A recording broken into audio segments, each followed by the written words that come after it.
तो जय हिंद, नमस्कार दोस्तों चलिए हम स्टार्ट करें आज की इस क्लास में बिहार इंटर एग्ज़ाम 2022। यहाँ पे आप देख सकते हो कि बिहार स्कूल एग्जामिनेशन बोर्ड का जो एग्ज़ाम होने वाला है बीएससीबी बोर्ड का, उसका मैंने यहाँ पे मॉडल सेट यहाँ पे मैं आपको आपके लिए लेके आकर, जो कि आपको इंटर का एग्ज़ाम होने वाला है बिहार बोर्ड इंटर परीक्षा 2022 के लिए। बहुत ही आपको VVI ऑब्जेक्टिव आपको मॉडल सेट में आपको करवाने वाला हूँ, जिससे कि आपको एग्ज़ाम में अच्छे से अच्छे अंक प्राप्त हो सके। स्टूडेंट, आपको अच्छे से अच्छे अंक प्राप्त करने के लिए मैंने यहाँ पे आपको बहुत ही अच्छा मॉडल सेट यहाँ पे आपको प्रैक्टिस मॉडल सेट लेके आ गया हूँ, जिससे आपको 100 में से 100 आपको ऑब्जेक्टिव आपको जो भी रहेगा एग्जाम में वो 100 में से 100 आपको टकराएगा। आपको जो एग्जाम होना है 4 फरवरी को 12th का आपको हिस्ट्री सब्जेक्ट का मॉडल पेपर मैं आपको VVI ऑब्जेक्टिव लेके आ गया। इससे रट लो, यहाँ से यहीं से रहेगा 2022 में 100% मैं गारंटी देता हूँ। इनके अलावा आपको क्वेश्चन कहीं से नहीं आएगा। तो वीडियो शुरू करने से पहले मैं बोल दूँ, अभी तक जो हमारे इस चैनल पर पहली बार विजिट किया हो वो प्लीज़ हमारे इसमें टेक्निकल यूट्यूब चैनल को सब्सक्राइब कीजिए और वीडियो को लाइक करें, अपने दोस्तों का जितना हो सके आप शेयर करें। तो चलिए हम वीडियो को स्टार्ट करते हैं। तो स्टूडेंट, सबसे पहले हम आपको हम बता देते हैं कि आपको जो एग्ज़ाम होता है वो किस पैटर्न पे होता है।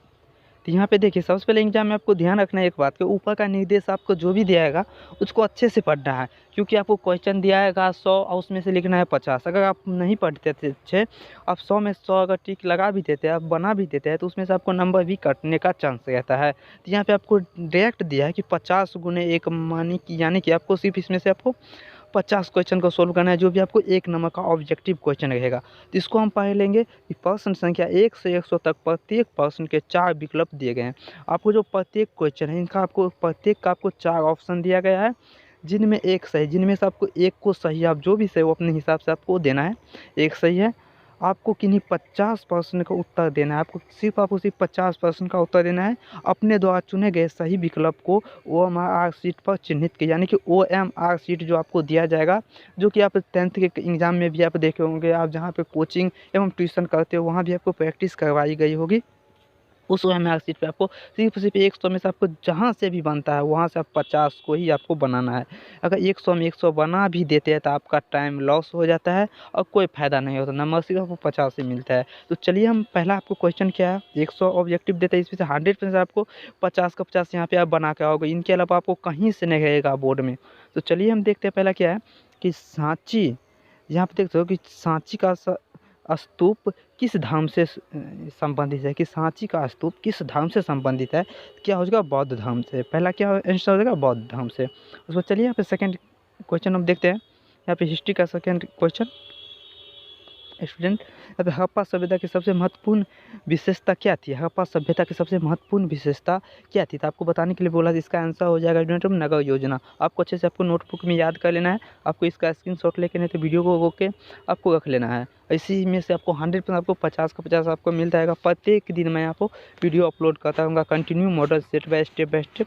उसके बाद यहाँ पे तीसरा क्वेश्चन है, हड़प्पा सभ्यता का शासन किसके हाथ में था। हड़प्पा सभ्यता का जो शासन था वो किसके हाथ में था। तो यहाँ पे 3 का आंसर क्या था, व्यापारी के हाथ में। किसके हाथ में था, व्यापारी के हाथ में। राइट आंसर आपको बी हो जाएगा। उसके बाद चलिए चौथा है कि हड़प्पा सभ्यता के पतन का मुख्य कारण क्या था। हड़प्पा सभ्यता का जो पतन था उसका मुख्य कारण क्या था, किन कारण से पतन हुआ था। तो हम बता दें इसका जो मुख्य कारण था उपरोक्त सभी। इसमें जैसे बाह्य आक्रमण भी हो सकता है, बाढ़ भी है, बाढ़ के कारण भी होता है और भूकंप के कारण भी होता है। तो इसका आंसर आपको डी लगा देना है, उपरोक्त सभी लगा देना है। उसके बाद चलिए नेक्स्ट क्वेश्चन पे चलते हैं। अगला क्वेश्चन है कि हड़प्पा सभ्यता में सर्वप्रथम किस स्थल की खुदाई हुई थी। हड़प्पा सभ्यता में सर्वप्रथम किस स्थल की खुदाई हुई थी। आपको आंसर देना सी, हड़प्पा को। किस यानी कि स्थल की खुदाई हुई थी, हड़प्पा को। उसके बाद यहाँ पे है हड़प्पा सभ्यता में बंदरगाह का साक्ष्य कहाँ से मिला है। बंदरगाह का साक्ष्य स्टूडेंट आपको बहुत ही इंपॉर्टेंट क्वेश्चन है, ये सब आपको यहीं से आएगा, इनके अलावा आपको कहीं से नहीं आएगा। तो क्या बंदरगाह का साक्ष्य कहाँ से मिला था, लोथल से। कहाँ से मिला था, लोथल से। उसके बाद है मौर्य काल में तत्काल का प्रधान कौन था। मौर्य काल में जो था वो तत्काल का प्रधान कौन था। तो हम बता दें कि 7 का आंसर आपको क्या हो जाएगा, सी हो जाएगा। चलिए हम स्कूल का आपको दिखाते हैं। पंड्य आपको क्या हो जाएगा, आंसर आपको सी हो जाएगा। उसे मौर्य वंश की राजधानी कहाँ थी। मौर्य वंश की राजधानी आपको कहाँ से स्टूडेंट, आपको पाटलिपुत्र। कहाँ थी, पाटलिपुत्र मौर्य वंश की राजधानी। उसके बाद यहाँ पे नेक्स्ट ऑब्जेक्टिव आ जाता है कि मौर्य वंश राज्य कालीन कहाँ स्थित है। मौर्य कालिक राज्य कहाँ स्थित है। इसका जो आंसर हो जाएगा 9 का आंसर हो जाएगा, तो सी हो जाएगा, उड़ीसा। मौर्यकालीन राज्य कलिंग कहाँ स्थित है, तो उड़ीसा में स्थित है। समझ गए।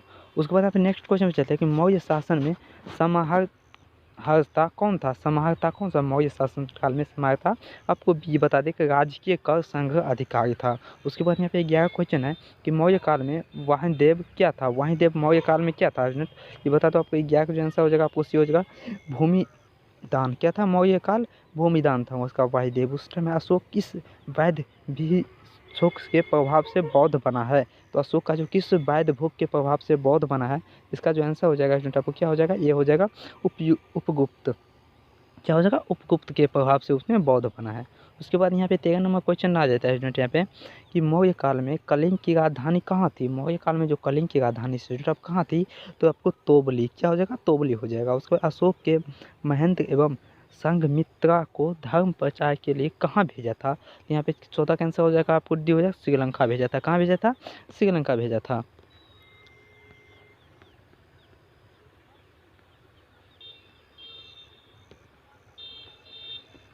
स्टूडेंट यहाँ पे नेक्स्ट क्वेश्चन आ गया हमारे पास। नेक्स्ट क्वेश्चन में है तो अशोक किस वंश का शासक था? तो अशोक जो था किस वंश का शासक था? कि मौर्य वंश का शासक था। उसके बाद आर्यभट्ट कहाँ का निवासी था? तो बता दें कि आर्यभट्ट जो था वो पाटलिपुत्र का निवासी था।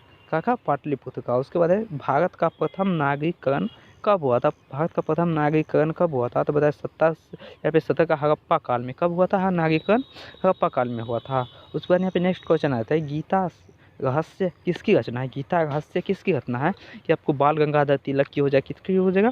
बाल गंगाधर तिलक। उसके बाद है गीता के महत्व पर कितने विचार विभक्त किया है?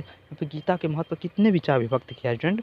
इसका जो राइट आंसर हो जाएगा स्टूडेंट आपको क्या हो जाएगा? 9 का आपको 19 का आपको डी हो जाएगा। उपरोक्त सभी हो जाएगा। महात्मा गांधी भी किया था, उसके बाद विवेकानंद जी भी किया था, बाल गंगाधर तिलक भी किया था। समझ गए? उसके बाद यहाँ पे अगला क्वेश्चन पे चलते हैं। फटाफट आपको आंसर बताते हैं क्योंकि आपको जैसे हम स्लो बताते हैं तो आपको बहुत ही समय, क्योंकि हमें 100 ऑब्जेक्टिव आपको देना है जिनमें से आपको 100% आपको 50 मिलेगा एग्जाम में। उसके बाद यहाँ पे चलिए गीता रहस्य किसने लिखा था? तो गीता रहस्य जो लिखा था स्टूडेंट आप किसने लिखा था? कि आपको सी हो जाएगा बाल गंगाधर तिलक ने गीता रहस्य लिखा था। उसके बाद है मनुस्मृति की रचयिता कौन थे? मनुस्मृति की रचयिता कौन से स्टूडेंट? आपको डी हो जाएगा मनु था। कौन सा? मनु। उसके बाद है महाभारत की रचना किसने की थी? ये आपको सबको याद होगा। महाभारत की रचना किसने की थी बता दो फटाफट। आपको कमेंट बॉक्स में आंसर देना है। वेदव्यास। कितने की थी? आपको वेदव्यास हो जाएगा। उसके बाद यहाँ पे 23 नंबर पे चलते हैं स्टूडेंट। यहाँ पे 23 नंबर का जो आंसर हो जाएगा यहाँ पे चलिए हम क्वेश्चन पहले बताते हैं कि प्राचीन भारत के महाकाव्य का नाम क्या है? तो प्राचीन भारत का जो महाकाव्य था उसका नाम क्या है? तो क्या हो जाएगा? रामायण महाकाव्य। महाभारत यानी कि रामायण महाभारत था। उसके बाद है 24 नंबर में कि मनुस्मृति में कितने प्रकार के विवाह का उल्लेख किया गया? मनुस्मृति में कितने प्रकार के विवाह का उल्लेख किया गया है? आपको बता दो स्टूडेंट कितने प्रकार का? 8 प्रकार का विवाह का उल्लेख किया गया है। अभी तक जो चैनल को सब्सक्राइब नहीं किया प्लीज़ चैनल को सब्सक्राइब कीजिए। चलिए हम आगे देखते हैं 25 नंबर क्वेश्चन पे कि सांची का स्तूप किस राज्य में अवस्थित है? सांची का स्तूप जो है किस राज्य में अवस्थित है? यहाँ पे मध्य प्रदेश यानी कि एमपी में, जिसका शॉर्टकट नेम एमपी होता है, मध्य प्रदेश में स्थित है।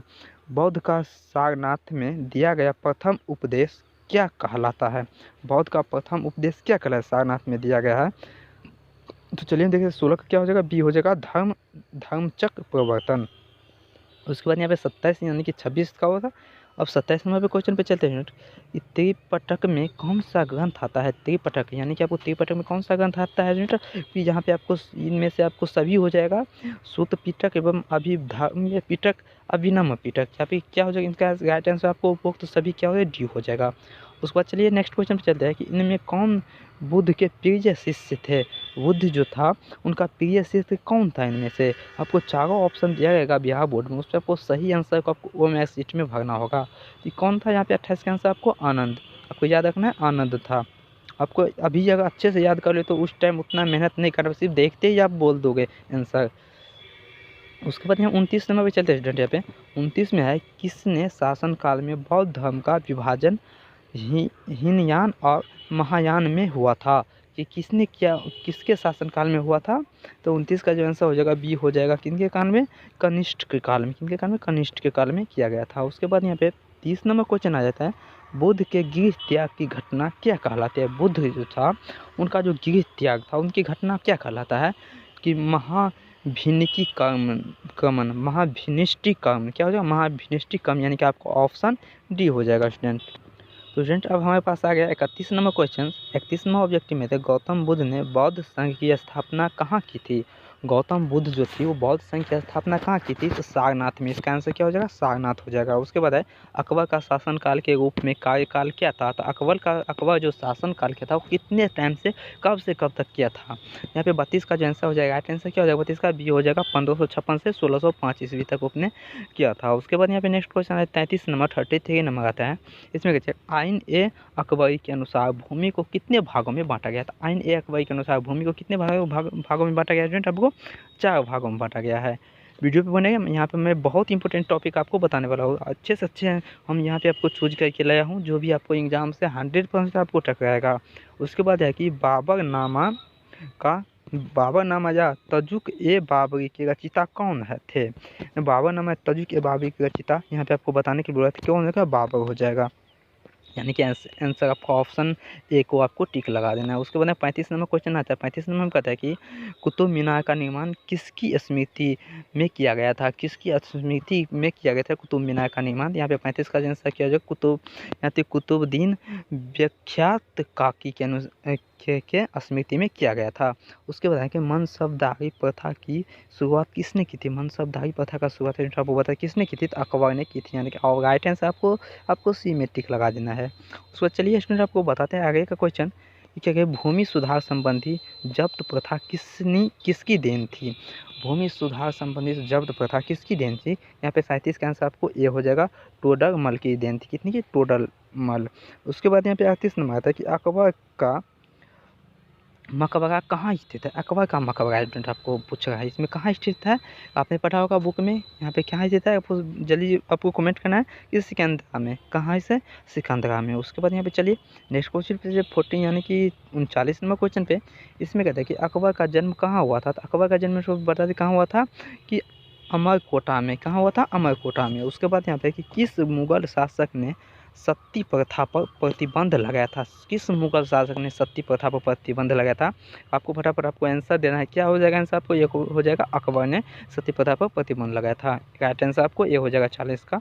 उसके बाद चलिए 41 नंबर क्वेश्चन पे चलते हैं कि फतेहपुर सीकरी को राजधानी किसने बनाया था। फतेहपुर सीकरी को राजधानी किसने बनाया था, तो यहाँ पे 41 का आंसर आपको बी हो जाएगा, अकबर ने फतेहपुर सीकरी को राजधानी बना दिया था। उसके बाद यहाँ पे किस मुगल शासक ने झरोखा दर्शन की प्रथा की शुरुआत की थी। किस मुगल शासक ने प्रथा की शुरुआत की थी, तो यहाँ पे 42 का आंसर आपको अकबर। इसका भी आपको राइट आंसर ये हो जाएगा। उसके बाद यहाँ पे नेक्स्ट क्वेश्चन में चलते हैं कि किस मुगल बादशाह ने संगीत पर प्रतिबंध लगाया था। किस मुगल बादशाह ने संगीत पर प्रतिबंध लगाया था। यहाँ पे कहता है कि औरंगजेब। कौन लगाया था संगीत पर प्रतिबंध, औरंगजेब ने लगाया था। उसके बाद 44 में है कि विजयनगर साम्राज्य में मंदिर के प्रवेश द्वार को क्या कहा जाता है। विजयनगर साम्राज्य में जो मंदिर था उनको प्रवेश द्वार को क्या कहा जाता है, कि गोपुरम, क्या कहता है, गोपुरम कहा जाता है। उसके बाद यहाँ पे चलिए अगला क्वेश्चन पे चलते हैं 45 में क्वेश्चन पे कि विजयनगर की यात्रा पर आने वाला पहला विदेशी कौन था। विजयनगर की यात्रा जो की थी वह पहला विदेशी आपको कौन था। इसका राइट आंसर आपको ये हो जाएगा, निकोलो कोंटी। क्या हो जाएगा, निकोलो कोंटी हो जाएगा। उसके बाद 46 नंबर पर आता है कि हम्पी को यूनेस्को द्वारा विश्व पुरातत्व स्थल किस वर्ष घोषित किया गया था। तो विश्व पुरातत्व स्थल किस वर्ष घोषित किया गया था। तो ये 46 का आंसर आपको डी हो जाएगा, 1986। क्या हो जाएगा, 1986 आपको ध्यान रखना है। आपको नोटबुक में नोट कर लेना है, क्योंकि यही क्वेश्चन आपको 4 फरवरी का जो एग्जाम होने वाला है उसमें आपको महत्वपूर्ण बहुत ही अच्छे से अच्छा क्वेश्चन यहाँ पे मिलने वाला है। उसके बाद 47 में बताया कि बहमनी समाज की राजधानी कहाँ है।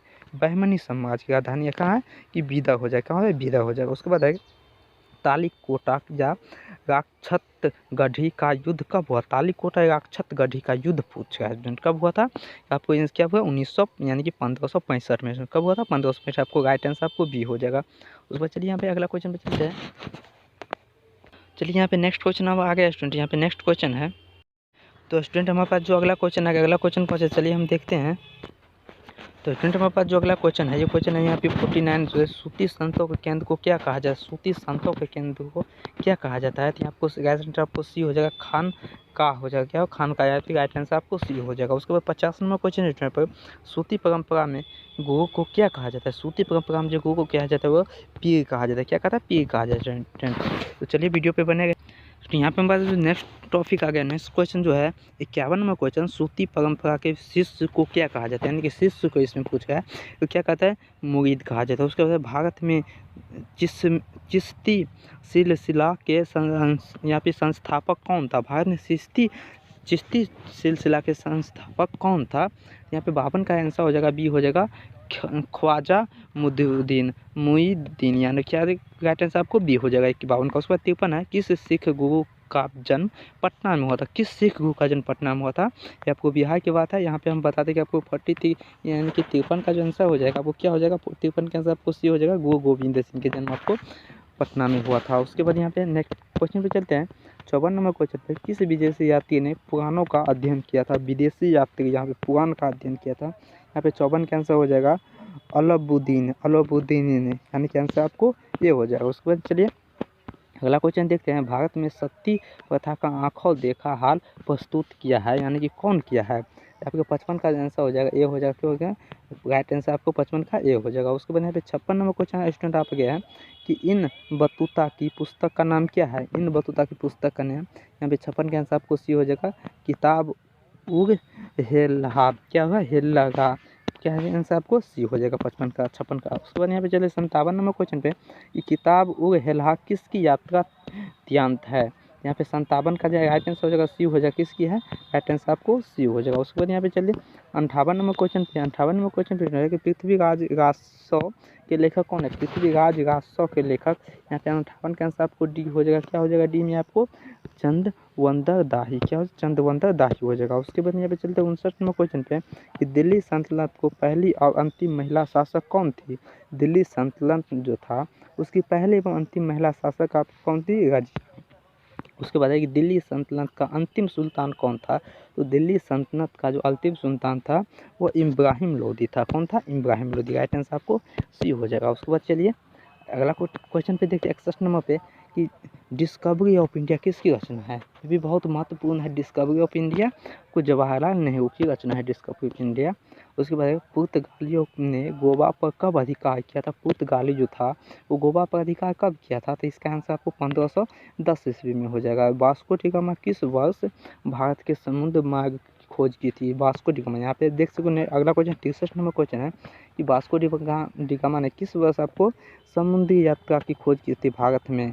तो यहाँ पे राइट आंसर क्या हो जाएगा 40, यानी कि यहाँ पे 63 का आपको 1900 यहाँ पे 1498 ईस्वी हो जाएगा। उसके बाद यहाँ चलते 64 नंबर क्वेश्चन पे 64 नंबर में कहते हैं कि बंगाल का प्रथम गवर्नर जनरल कौन था, तो बंगाल का जो प्रथम गवर्नर जनरल था वो कौन था, कि वारेन हेस्टिंग्स, कौन था वारेन हेस्टिंग्स, जो कि आपको 64 नंबर में आता है। तो जो यहाँ पे अगला क्वेश्चन आ जाता है 65,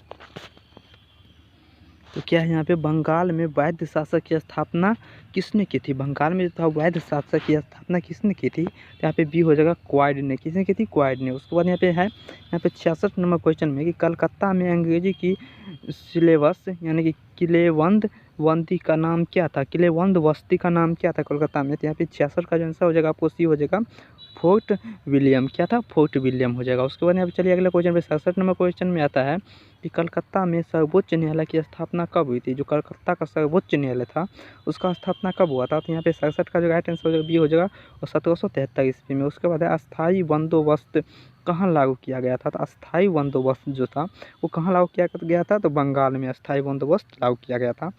चलिए अब नेक्स्ट क्वेश्चन चलते हैं कि रानी लक्ष्मीबाई की चिता के पास किसने कहा था कि यहाँ सोई हुई विद्रोही में एकमात्र मर्द थी, किसने कहा था स्टूडेंट। यहाँ पे 69 का आंसर हो जाएगा डी हो जाएगा हागोज, क्या हो जाएगा हागोज हो जाएगा, राइट आंसर आपको डी हो जाएगा इसका। उसके बाद यहाँ चलिए अगला क्वेश्चन में चलते हैं स्टूडेंट। अगला क्वेश्चन में पास आ गया 57 नंबर क्वेश्चन, जिसमें कहता है द ग्रेट रिवोल्ट नामक पुस्तक के लेखक कौन थे, द ग्रेट रिवोल्ट नामक पुस्तक के लेखक कौन थे, राइट आंसर आपको ये हो जाएगा कौन है अशोक मेहता, कौन था अशोक मेहता था। उसके बाद है बक्सर का युद्ध कब लगा गया था, बक्सर का युद्ध आपको हिस्ट्री का क्वेश्चन, बक्सर का युद्ध लगा गया था कब लगा गया था, आपको राइट आंसर आपको डी हो जाएगा 1764 ईस्वी में लगा गया था, राइट आंसर आपको डी हो जाएगा। उसके बाद यहाँ पे चलते अगला क्वेश्चन 72 नंबर क्वेश्चन पे कि अस्थायी बंदोबस्त कब लागू किया गया था, आपको रिपीट क्वेश्चन आ गया इसमें कि अस्थायी बंदोबस्त कब लागू गया था, तो 1993 में आपको लागू किया गया था। उसके बाद बिहार में 1857 के प्रमुख नायक कौन थे?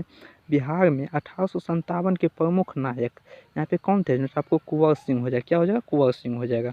उसके बाद यहाँ पे चलते यहाँ पे 74 नंबर क्वेश्चन पे कि 1857 का विद्रोह किस तिथि को शुरू की हुई थी? 1857 का विद्रोह स्टूडेंट आप पूछ रहा है कि आपको किस तिथि को शुरू हुई थी? 10 मई को। उसके बाद है 1857 के विद्रोह को किसने क्रांति कहा था? किसने क्रांति कहा था? 75 का आपको राइट आंसर आपको ये हो जाएगा, कार्ल मार्क्स ने क्रांति कहा था। उसके बाद यहाँ पे चलिए अगला क्वेश्चन चलते हैं 76 नंबर क्वेश्चन है कि पटना के में 1857 का विद्रोह का नेतृत्व किसने किया था?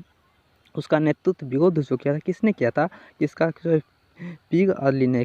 किसने किया था? पीग अली ने। राइट आंसर आपको इसका सी हो जाएगा। उसके बाद यहाँ पे चलिए अगला क्वेश्चन पे चलते हैं कि फ्रांसिस बुकानन किस देश का रहने वाला था? फ्रांसिस बुकानन जो था किस देश का रहने वाला? 77 का आंसर आपको सी हो जाएगा, ब्रिटेन का रहने वाला था। उसके बाद भारत आने वाला प्रथम पुर्तगाली कौन थी? भारत आने वाला प्रथम पुर्तगाली जो थी वो वास्को डी गामा थी। कौन थी? Vasco D gamma. उसके बाद यहाँ पे चलिए अगला क्वेश्चन पे, गेटवे ऑफ इंडिया कहाँ स्थित है? गेटवे ऑफ इंडिया आपको बता दें, गेटवे पे बहुत ही आपको महत्वपूर्ण क्वेश्चन, ये क्वेश्चन 100% रहेगा कहाँ स्थित है? मुंबई में स्थित है।